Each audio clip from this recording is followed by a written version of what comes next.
C'est bien sûr. plus intéressant d'aller vers des livres, effectivement, qui vont asseoir la crédibilité sur le long terme. Donc, par exemple, je reprends l'idée de l'intelligence artificielle. Ça va être plus intéressant de réfléchir sur quelque chose de plus macro, donc sur voilà, l'impact de l'intelligence artificielle, mais sans aller vers comment utiliser tel ou tel outil.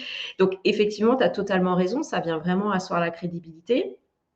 Et ça vient renforcer aussi le référencement. Tu disais tout à l'heure, on prend tous la parole sur les réseaux sociaux, enfin généralement, sinon c'est un peu compliqué d'être visible.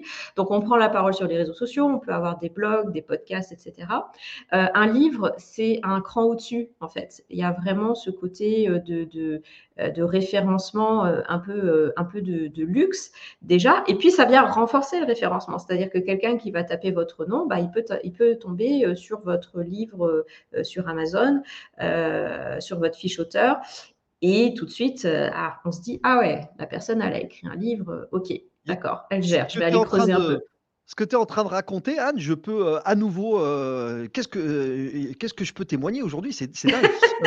Heu, je peux témoigner d'un truc, que je vis tous les jours, les amis, c'est qu'en fait, c'est exactement la même chose que, j'obtiens avec le podcast. C'est-à-dire qu'avoir son livre pour la réputation, pour asseoir votre expertise et asseoir votre réputation, mais en fait, c'est game changer. C'est un truc Ah bah, c'est incroyable. un média, c'est effectivement, ça fait partie du pan média que tout entrepreneur devrait développer.